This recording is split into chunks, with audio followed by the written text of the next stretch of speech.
esquema já. Graça e paz, irmãos, boa noite. Tudo bem com vocês? Se segurem nas cadeiras aí que nós vamos andar em alta velocidade. Aleluia. Meus irmãos, a gente está muito feliz por estar aqui nesse tempo, participando disso que o Senhor está fazendo. Há alguns anos atrás, quem ouvia que o Senhor faria isso que Ele está fazendo nesse tempo, desconfiava que o apóstolo Luiz era alguém que tinha uma vida fora da realidade. Ele não entendia, ou mesmo que ele estivesse louco. Mas hoje nós vivemos dias de cumprimento e podemos contemplar com os nossos olhos aquilo que o Senhor disse que faria. E a nossa postura nesse tempo é permanecer, fazer aquilo que o Senhor nos diz para fazer.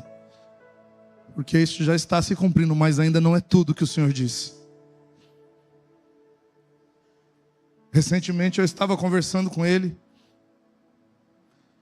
e eu falei: meu amigo, como é que você se sente vendo tudo isso que o Senhor está fazendo? E eu gosto de celebrar, irmãos. Eu faço uma festa. E ele disse assim para mim: Isaías, eu vejo com muita alegria, mas ainda com muito mais responsabilidade, porque eu sei que ainda não é tudo.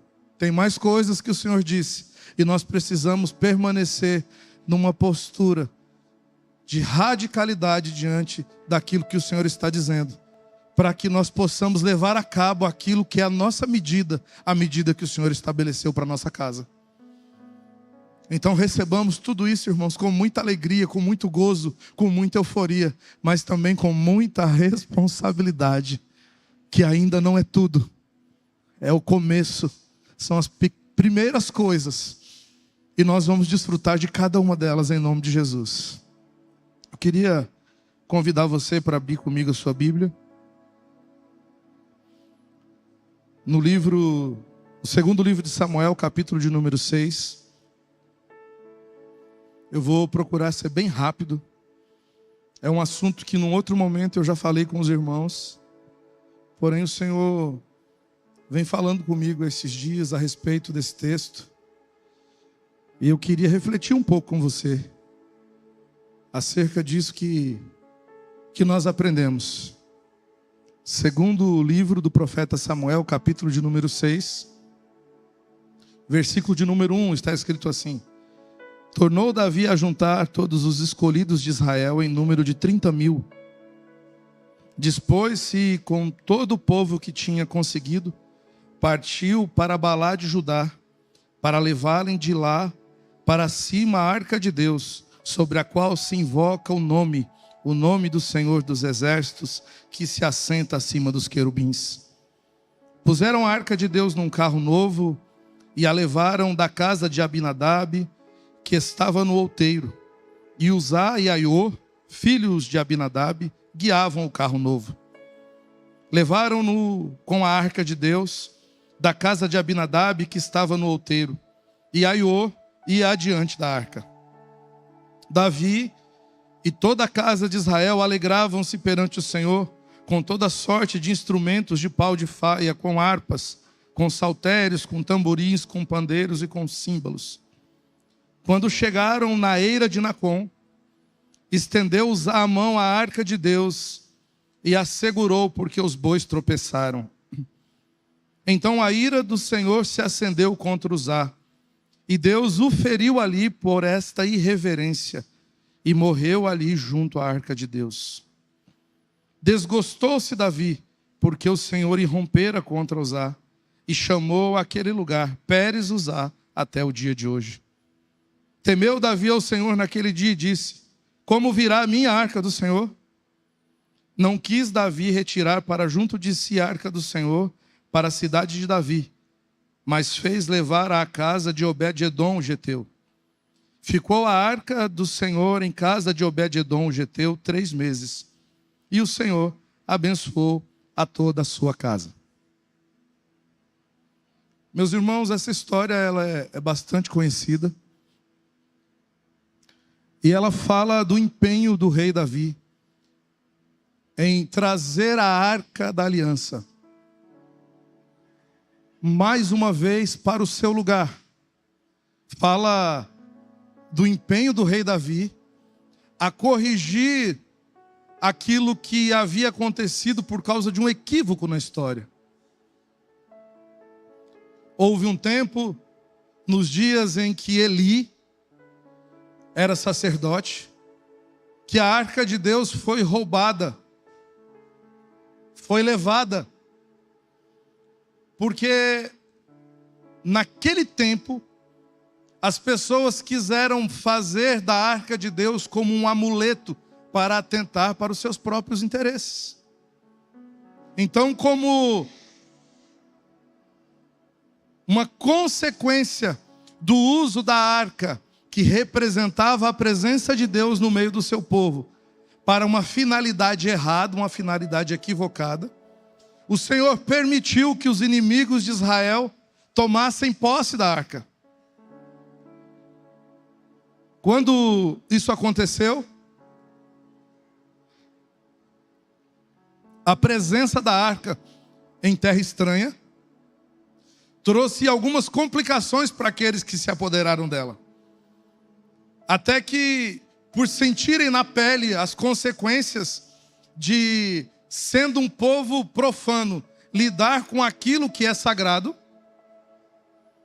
eles procuraram uma forma de devolver a arca ao povo de Deus. E a arca foi até que chegou na casa de Abinadab e permaneceu ali por aproximadamente 20 anos. Durante o reinado de Saul, o rei que foi o antecessor de Davi, não houve nenhum empenho em trazer a arca de volta para Jerusalém, para a cidade de Davi. Mas agora, Davi é o rei estabelecido e ele alimenta esse desejo no seu coração de trazer a arca para o seu lugar, de trazer a arca para um lugar que era o lugar dela, no meio do povo de Deus, no meio do povo para quem a arca tinha sido dada como um símbolo da presença do Senhor. E ele se empenha então nessa jornada que nós lemos aqui agora. Só que durante o processo de tentar trazer a arca de volta, algumas peculiaridades que o Senhor havia estabelecido, alguns detalhes de como se deveria lidar com a presença, foram deixados de lado. Havia um anseio muito grande no coração do rei Davi para que a arca tivesse em seu lugar. E por esse anseio, algumas fases do processo que era necessário para que a arca fosse acessada e transportada, foram deixados de lado. E Davi seguiu olhando apenas para o resultado que era o desejo do seu coração. E o resultado era ter a arca de Deus de novo na cidade de Deus, no meio do seu povo. Isso parecia ser algo muito maravilhoso. É algo que não tinha como dar errado. Porque outros povos já haviam sofrido com a presença da arca, porque não eram povos que serviam ao Senhor, que amavam o Senhor. Mas agora era o povo do Senhor. Era o rei que foi chamado homem segundo o coração de Deus, que estava à frente daquela empreitada. Então ele faz conforme sentiu no seu coração e traça junto com o povo de Israel planos para trazer a arca de volta ao seu lugar. Acontece que enquanto eles tentam fazer, e eles fazem isso de maneira rebuscada, eles fazem isso de maneira sofisticada, porque eles adquiriram um carro novo, não foi qualquer carro. Eles fizeram isso da melhor maneira que eles entendiam que poderiam ser feitas. Mas, enquanto isso estava acontecendo, pelo fato já mencionado de que todo o protocolo, todas as particularidades que haviam sido descritas pelo próprio Deus, que envolvia o contato e o transporte da arca, não haviam sido obedecidos. Então, Aiô e Uzá, os dois filhos de Abinadab, o homem onde a arca permaneceu em sua casa, ao conduzir a arca, um dos bois que puxava o carro tropeça, e quando a arca vai cair ao chão, Uzá vai e tenta segurar a arca. E quando ele faz isso, ele morre imediatamente fulminado pelo ato de tocar na arca, porque ele não estava entre aquelas pessoas que tinham sido escolhidas por Deus para fazer aquela tarefa. Então o versículo que nós lemos, ele mostra que o rei Davi se entristeceu. Uma outra versão vai dizer que o rei Davi se irou com o Senhor pelo fato da vida de Uzá ter sido tirada.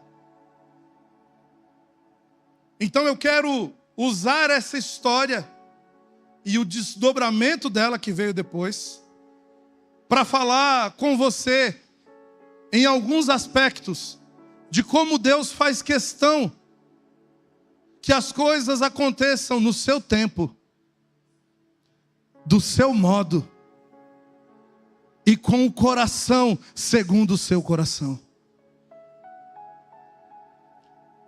Nós não podemos olhar para um anseio do nosso coração e desejarmos realizar isso para Deus apressadamente, sem que haja absoluta certeza que estamos vivendo uma perfeita comunhão com Ele e entendemos que aquilo que está sendo feito no tempo correto, está sendo feito do modo correto, está sendo feito pelas pessoas que têm o coração apropriado para realizar aquela tarefa. Quando eu pensava um pouco sobre isso, meus irmãos, eu fiquei me lembrando que muitos de nós já viveram experiências com o Senhor, que foram experiências que trouxeram sobre nós frustração. Alguns de nós já se enveredaram no ministério em muitos lugares. Tentamos estabelecer trabalhos. Tentamos cuidar de pessoas. Tentamos ensinar o evangelho a algumas pessoas. Outros de nós, quando inseridos num determinado lugar, procuramos fazer coisas boas aos olhos do Senhor dentro daquela estrutura. Tivemos o desejo de fazer obras sociais, de investir dinheiro naquilo que nós imaginávamos que deveria ser feito na cidade. Só que os pormenores foram nos sufocando no meio dessa trajetória, e acabou que todo empenho, todo o desejo de fazer uma coisa para o Senhor, que era tão maravilhosa, acabou-se em absolutamente nada. E agora nós vivemos o impacto de uma frustração, como se tivéssemos agora impedidos de tentar realizar uma nova empreitada, ou fazer algo para o Senhor outra vez, porque tivemos lá atrás uma experiência frustrada. E eu queria começar falando para você o seguinte: tem uma vacina muito preciosa que nós precisamos tomar como povo de Deus. E essa vacina, ela está no versículo 8 que nós lemos, que é exatamente o fato de Davi ter se irado com Deus por causa da morte de Uzá. Isso fala, irmãos, de quando nós, seres humanos, criamos expectativas a respeito de fazer algo para o Senhor. E quando aquilo não dá certo, segundo o nosso entendimento, nós começamos a culpar o Senhor por aquilo não ter dado certo. Nós começamos a dizer que o Senhor não nos ama, que existem pessoas que são mais importantes para o Senhor ou para determinada comunidade, porque para nós as coisas não deram certo. Eu fiz com tanta força, com tanto empenho, com tanto carinho, E Deus deixou isso acontecer comigo. E nós vamos transferindo a responsabilidade de um ato que nós vivemos, de uma frustração que nós tivemos, para o Senhor, como se o peso disso estivesse sobre Ele. Então essa é uma vacina que nós precisamos tomar agora. Deus não pode ser responsabilizado por nenhuma frustração que nós tenhamos enfrentado no meio da caminhada. Ele é sempre bom, Ele é sempre perfeito, a sua vontade é sempre agradável. Se há algo que te causou dor, que te causou angústia, você precisa entender que não é responsabilidade do Senhor. Mas você foi trazido aqui hoje para examinar o teu coração e a tua mente. Olhar para dentro de você, para os seus atos e para a intenção do seu coração. E reconhecer que mesmo que foi bem intencionado aquilo que você queria fazer, era contrário a alguns princípios fundamentais que haviam sido estabelecidos pelo próprio Deus. O meu convite a você hoje é, meu irmão, nós precisamos engolir o choro. Nós precisamos assumir a responsabilidade pelas desventuras que nós enfrentamos, porque boa parte delas, para não dizer todas, são fruto da nossa movimentação equivocada, numa forma equivocada, com um coração distante do coração do Senhor naquele tempo. Essa história, ela não acaba aí. Se nós formos para o segundo livro das Crônicas, primeiro livro das Crônicas, perdão, os irmãos,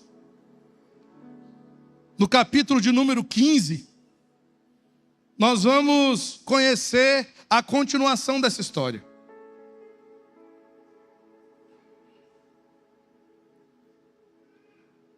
Nós vamos ver agora as atitudes de Davi, que agora observa o contexto, observa como aquela situação havia sido estabelecida e recalcula sua rota, a fim de obedecer totalmente à vontade do Senhor. Porque essa era a vocação que repousava sobre a sua vida. Quando o Senhor disse dele mesmo: achei a Davi, homem segundo o meu coração, que fará toda a minha vontade. Nesses processos onde frustrações são geradas, é necessário examinar se nós estamos cumprindo a medida da vocação que foi estabelecida sobre nós. Talvez algumas pessoas naquele tempo poderiam fazer alguma coisa de maneira descomprometida, mas a palavra que estava sobre Davi era cumprir toda a vontade do Senhor.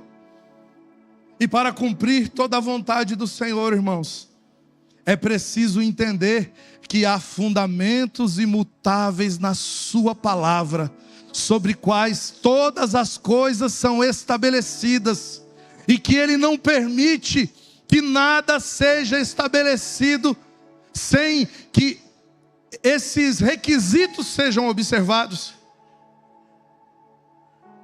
Porque as obras que forem feitas, toda a construção que for feita fora desse fundamento, quando provada pelo fogo, será destruída, como aquilo que é construído de palha, de feno e de madeira.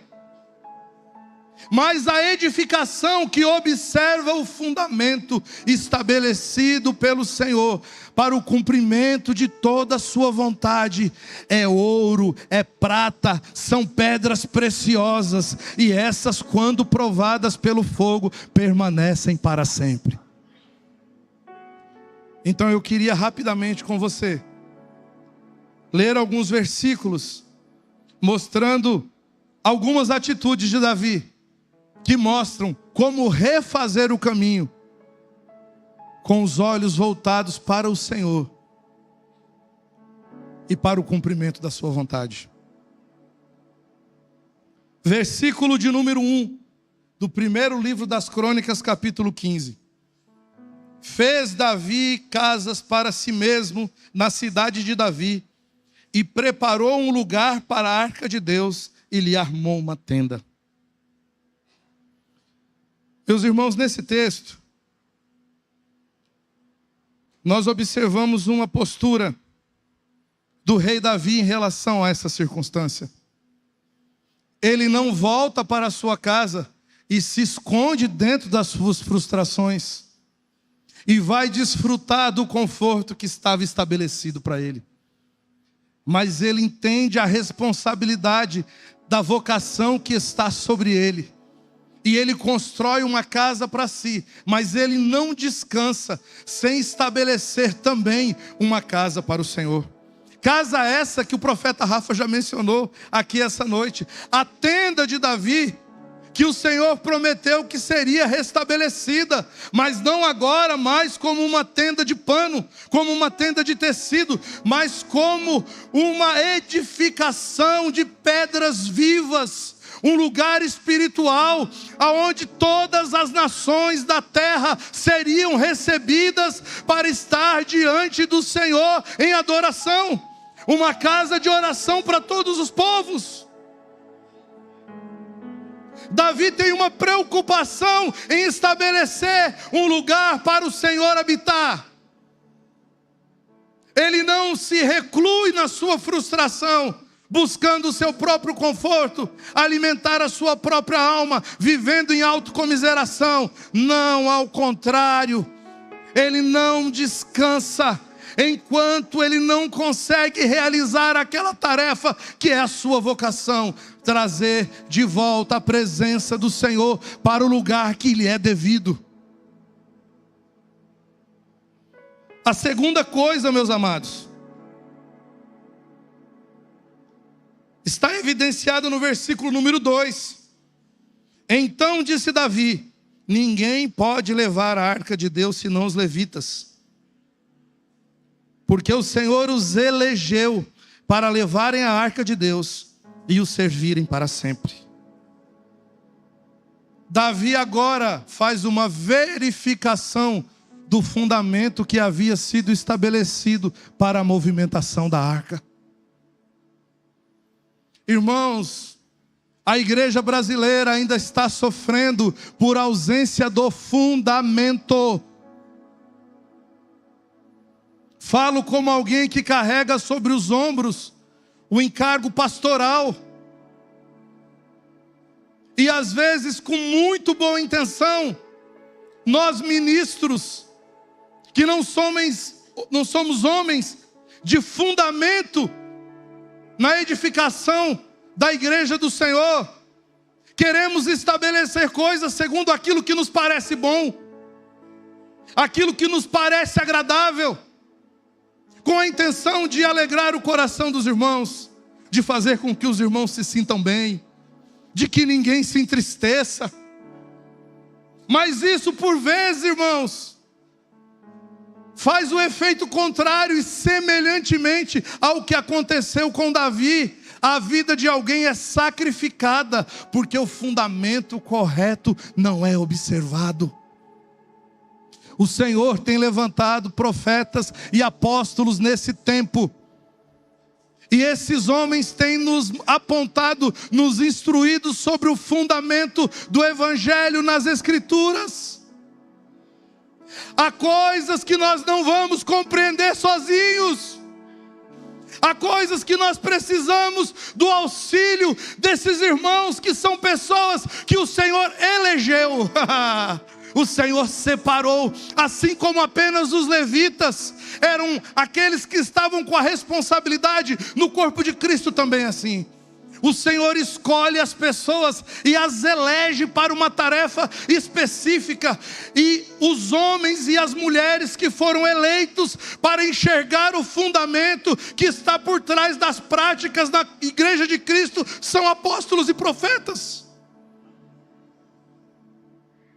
Precisamos entender que assim como a igreja precisa de pastores, precisa de mestres, precisa de evangelistas, não há edificação no lugar adequado sem o apontamento do fundamento. Então Davi verifica essas bases, vê que havia algo estabelecido pelo Senhor que não havia sido observado. E é tão incrível, irmãos,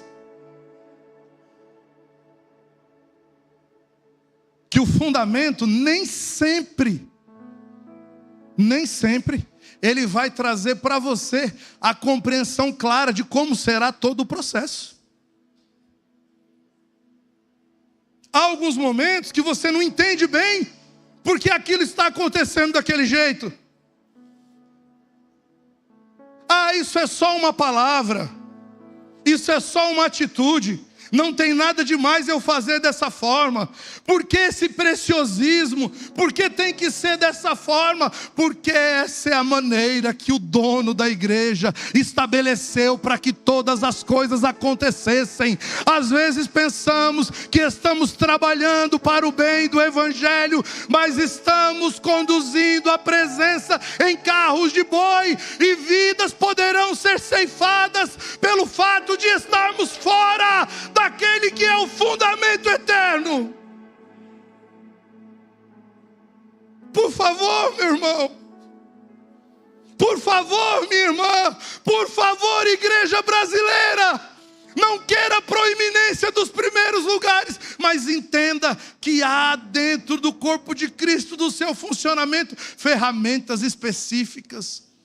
Eu não estou aqui enaltecendo apóstolos e profetas acima dos outros ministérios, nem acima da igreja, irmão. Não é isso. Eu estou dizendo que se eles forem negligenciados, como vem sendo, a construção estará comprometida.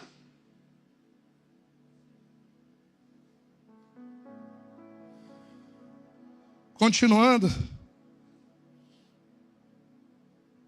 Versículo 3. Davi reuniu todo Israel em Jerusalém para fazerem subir a arca do Senhor ao lugar que lhe havia preparado. Davi reuniu os filhos de Arão e os levitas. Chamou Davi os sacerdotes, Zadok, versículo 11 agora, irmãos, desculpa. Abiatar e os levitas Uriel, Asaías, Joel, Semaías, Eliel e Aminadab, e lhes disse: vós sois cabeça das famílias dos levitas. Santificai-vos vós e vossos irmãos, para que façais subir a arca do Senhor, Deus de Israel, ao lugar que lhe preparei. Pois visto que não a levastes na primeira vez, o Senhor nosso Deus irrompeu contra nós. Porque então não os buscamos segundo o que nos fora ordenado. Eu vejo agora Davi diante desses homens, que eram os príncipes, os líderes, entre os levitas e das famílias sacerdotais, assumindo a responsabilidade que estava sobre ele, não terceirizando a culpa, como eu já falei, para o Senhor, nem para nenhuma outra pessoa, porque ele naquele momento era o homem de governo, e aquilo aconteceu por causa da sua própria decisão. Isso nos coloca, irmãos, em dois perigos.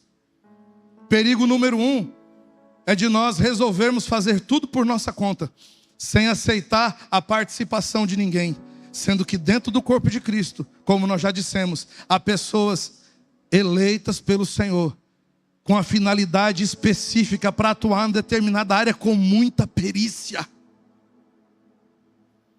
E um outro risco que nós corremos também, é um risco oriundo da imaturidade daquele que está à frente. Porque com medo de assumir a responsabilidade das decisões que ele ou que aqueles irmãos que carregam a responsabilidade precisam tomar, eles resolvem fazer isso de maneira democrática, para que não recaia sobre os seus ombros a responsabilidade da desventura se ela acontecer lá na frente.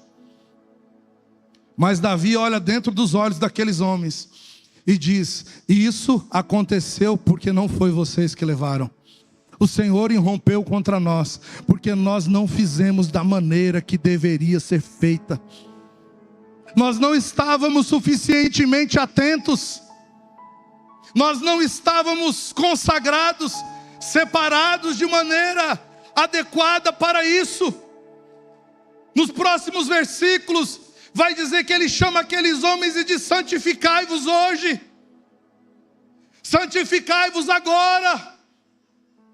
Por mais que estejamos vivendo um tempo que entendemos que é o centro da vontade do Senhor, em todo o processo a santificação precisa estar presente. A devoção tem que estar em nós todos os dias, porque essa é a certeza que a nossa pureza será conservada, que estaremos atentos àquilo que o Senhor está fazendo. Para que tanto jejum? Para que tanta oração? Sabe por quê, irmãos? Tanto jejum e tanta oração? É porque por mais que a gente esteja fazendo de tudo para fazer conforme o Senhor disse, ainda tem muito de nós mesmos. E nós precisamos lançar fora, porque aquilo que é de nós mesmos, que está presente na construção, pode atrapalhar com que a finalidade seja alcançada. Precisamos nos esvaziar de nós mesmos, nos preencher do Senhor. Então é necessário santificação, separação, consagração adequada para viver isso que o Senhor está estabelecendo nos nossos dias.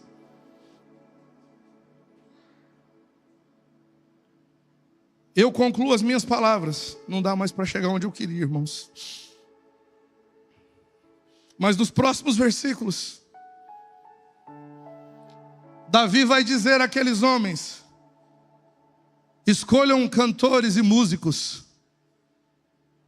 para que façam subir a arca do Senhor com cânticos de alegria. Sabe por quê? Porque a obra de Deus ninguém pode fazer contrariado. A obra de Deus ninguém pode fazer obrigado. Ninguém pode fazer com interesse, com segundas intenções. Mas tem que ser com alegria, que não pode ser compreendida pelo mundo. Tem que ser com alegria que é contagiosa.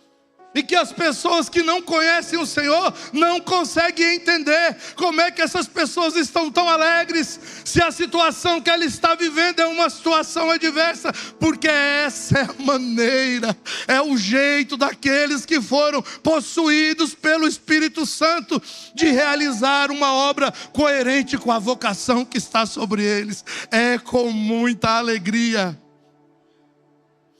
às vezes é até com sofrimento. Às vezes é até com lágrimas. Aqui no Brasil ainda não é, mas talvez um dia será com prisões.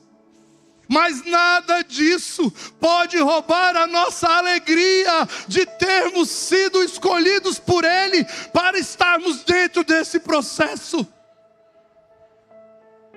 Receba, meu irmão, a alegria do Senhor para essa jornada.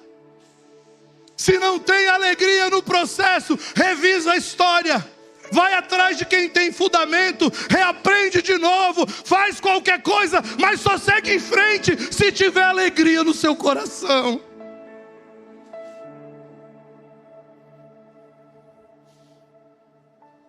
Por último,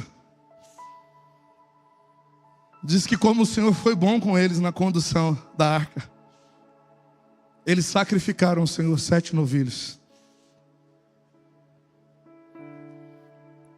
Não é possível realizar uma tarefa para o Senhor sem sacrifício.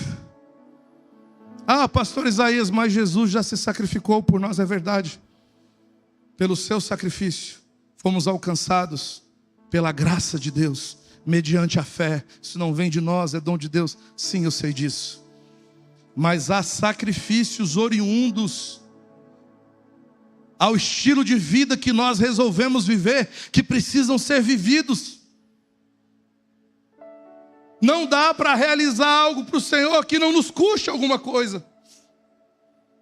O mesmo rei Davi, quando foi para ele oferecido a oportunidade de fazer um sacrifício, ele disse: longe de mim sacrificar ao Senhor algo que não tenha me custado nada.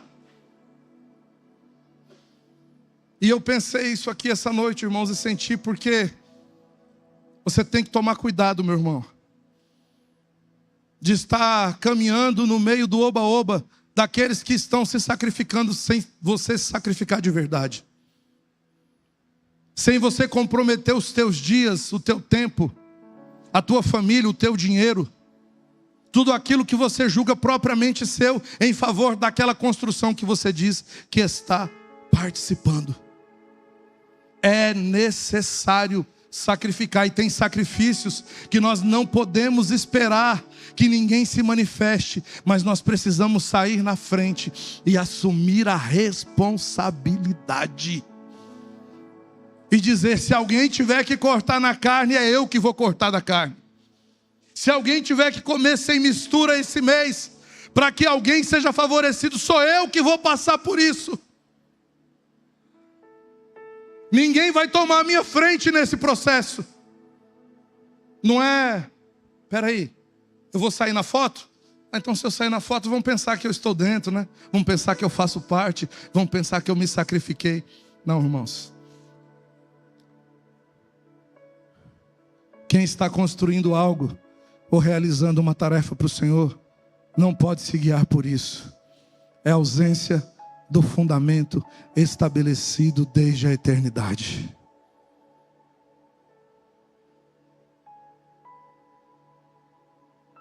Final da história você já conhece. Davi traz a arca repousa sobre a tenda. Ele faz isso com muita alegria e muita celebração. E todo o povo se alegra tremendamente.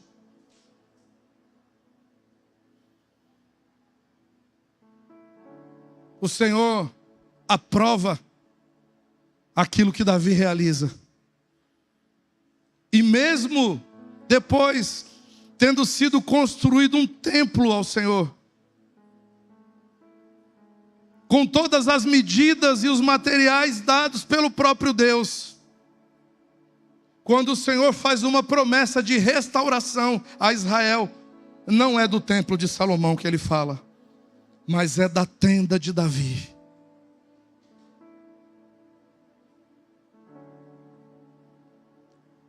Quem entende o valor que o fundamento tem, se movimenta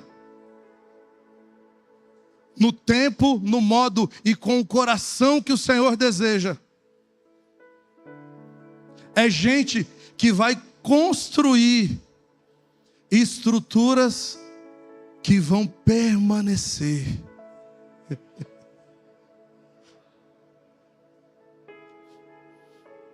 Talvez Davi não soubesse.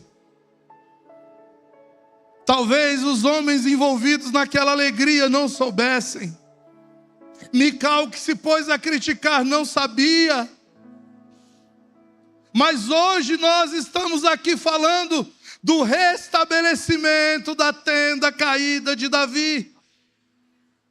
Quem se compromete com isso, irmãos, é gente que vai viver coisa que vai permanecer, que não será abalada quando o Senhor abalar todas as coisas. Que nós possamos assumir uma posição, e que seja uma posição definitiva, que é uma posição que não vai nos isentar dos percalços e até de repente de alguma frustração no meio do caminho, mas que ao acontecer nós estejamos dispostos a fazer o caminho de volta, revisar o fundamento, nos submeter àquilo que nós não aprendemos ainda, e construindo com alegria, estar disposto a sacrificar tudo o que temos e tudo que somos, para que uma construção definitiva seja feita para o Senhor nosso Deus. Que Que o Senhor Jesus em tudo nos abençoe, meus irmãos. Que nós estejamos todos os dias comprometidos com essa causa e com essa construção. Que nós sejamos homens e mulheres que caminham no tempo do Senhor, do modo do Senhor. E que o nosso coração permaneça no Senhor todos os dias, em nome de Jesus.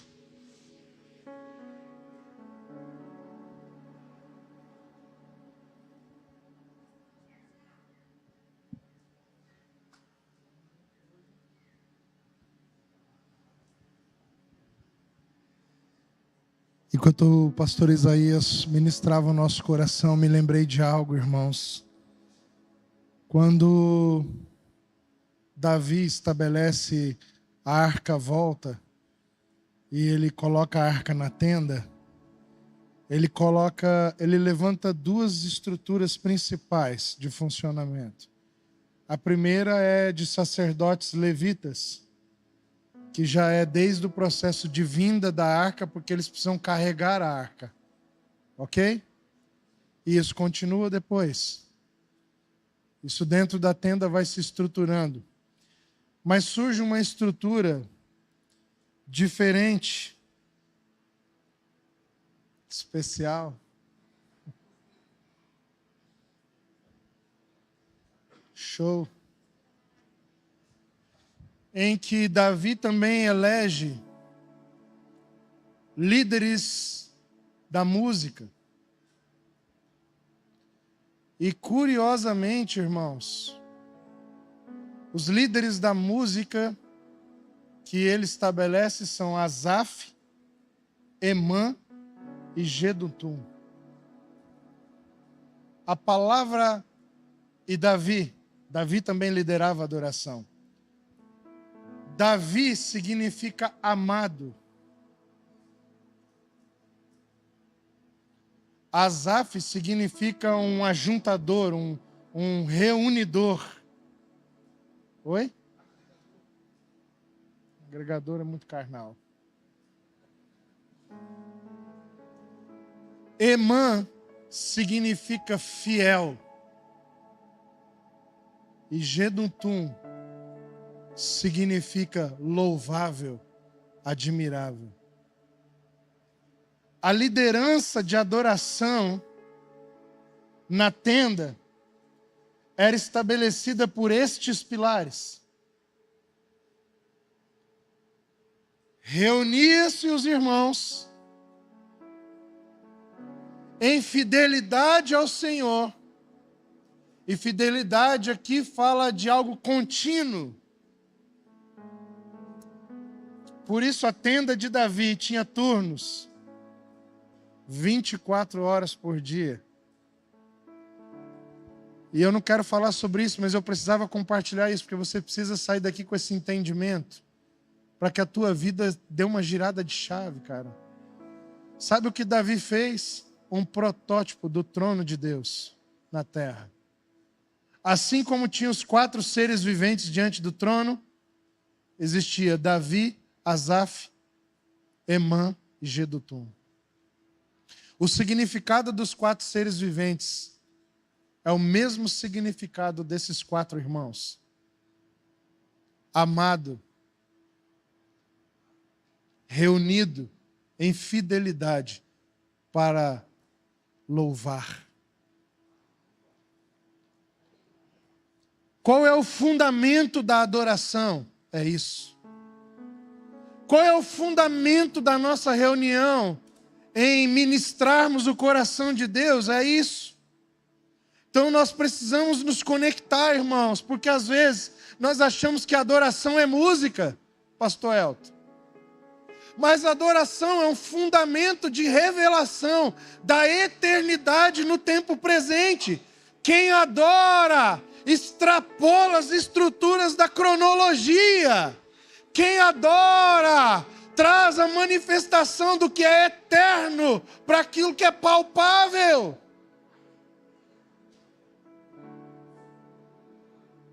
Você entende isso? Eu quero ler um texto só para que você tenha clareza. Se você tiver curiosidade, depois você estuda 1 Crônicas. Primeiro livro de Crônicas, do capítulo 15 e 16, e vai-se embora. até lá na frente.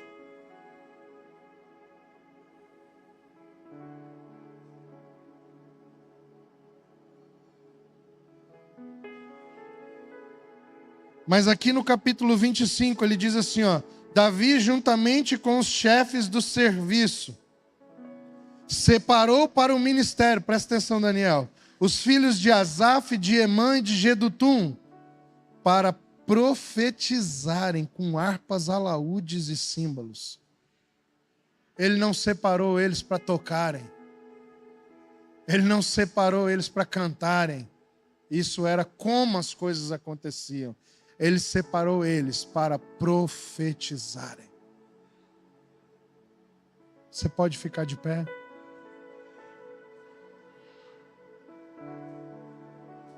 Por que tanto zelo em como trazer a arca? A arca não é um fim em si mesmo, cara. Então o pastor Isaías falou sobre o zelo para trazer a arca, para fazer aquilo que Deus quer que façamos. Mas a pergunta que eu faço é: você sabe por quê? Porque tudo que Deus nos chamou para fazer precisa começar e terminar em adoração. Por isso eu não podia deixar de te falar isso, cara. Se nós não entrarmos no estilo de vida que é mais profundo na adoração, nós vamos nos comportar apenas como servos que não conhecem o seu Senhor. Por isso, em João, no capítulo 15, Jesus chama os seus discípulos e no meio de um questionamento ele diz para eles: por que eu estou falando essas coisas para vocês? Porque eu já não chamo mais vocês de servos, eu vos chamo amigos. Porque o amigo sabe, conhece o que está no coração, os segredos. E como posso conhecer os segredos do Senhor e me tornar seu amigo? É não apenas com o zelo de como faço o que tem que ser feito, mas com o conhecimento do porquê eu estou fazendo com zelo o que eu tenho que fazer. Porque eu fui chamado para o adorar, para o conhecer, para o revelar. Você pode fechar os seus olhos e orar ao Senhor. Diga palavras de adoração. Diga: Senhor, o zelo da tua casa me consome, mas não é zelo por zelo, é zelo por causa. Não é porque eu quero ser aprovado em tudo que faço, é porque eu quero chegar no lugar do trono para o adorar. Eu quero adorá-lo, eu quero fazer parte dessa nova estrutura chamada Tenda de Davi, que vai permanecer, onde os homens, os anjos, os seres viventes te adoram, toda a criação se rende. Não quero mais ser apenas um servo fiel, eu quero conhecer o teu coração, e só através da adoração nós vamos acessar isso. Então adoremos, adoremos, adoremos, adoremos de todo o nosso coração. Sabe por que nós temos muito conflito teológico?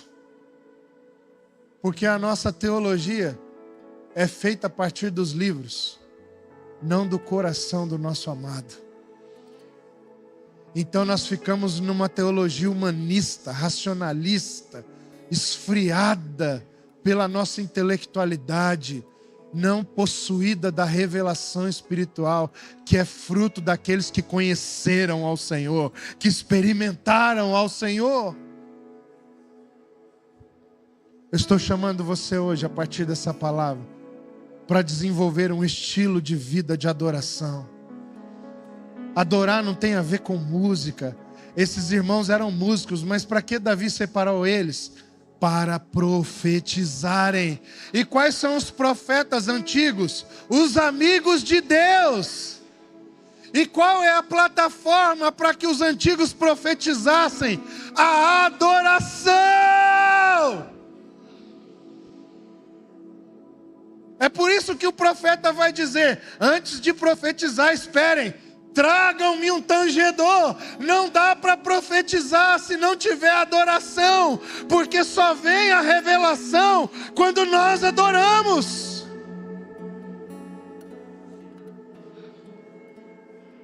Não julgando ter alcançado alguma coisa, irmãos, mas o que eu alcancei em Cristo, tudo veio por meio da adoração ao Senhor.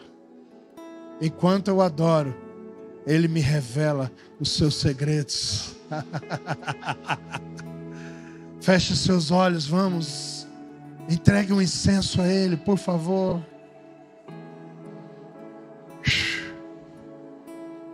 Diga palavras de adoração. Se você precisar, se você puder, grite bem alto. Diga palavras de louvores.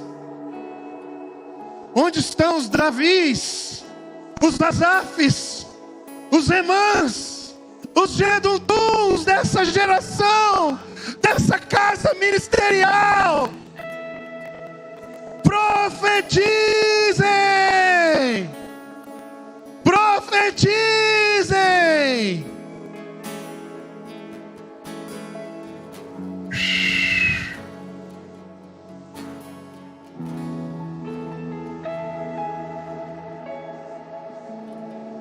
Libere o som de adoração que está dentro de você. Diga palavras que toquem o coração do seu amado.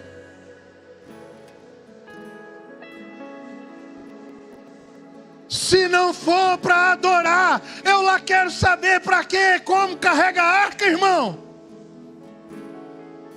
Eu quero lá saber o que está escrito, se não for para adorar.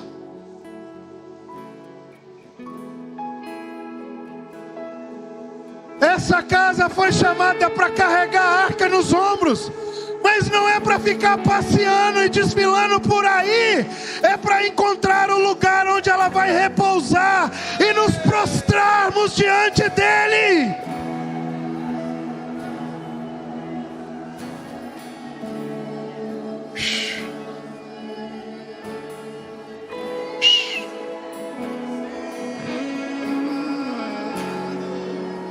No meio da congregação estão os seus louvores. É no meio da congregação. Você que tem uma palavra de adoração, grite bem alto isso, para que todos ouçam.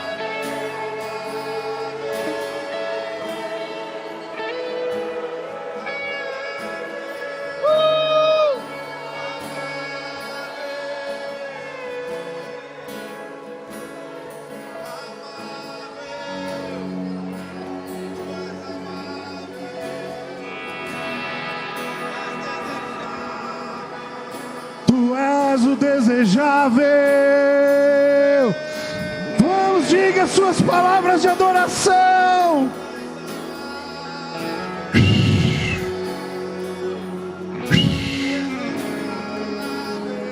Não somos carregadores da arca. Carregamos a arca por causa da presença. É a presença que nós queremos.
O espírito da profecia se move onde há adoração.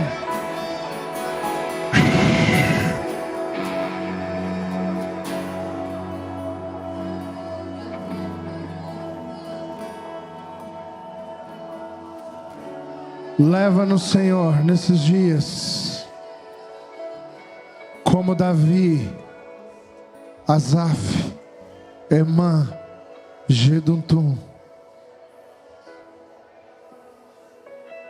aos fundamentos da verdadeira adoração que toca os céus. Zelo para o adorar, zelo para conhecê-lo, para amá-lo, para experimentá-lo. Sim, Senhor.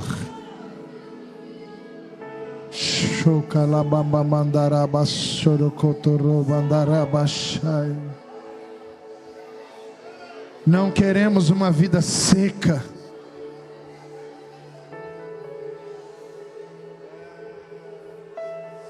De vivermos contigo, Senhor, apenas a partir da nossa cabeça. Nós queremos sentir, experimentar, tocarmos em Ti. Essa é a nossa oração, em nome de Jesus. Amém. Você pode tomar o seu lugar por um minutinho.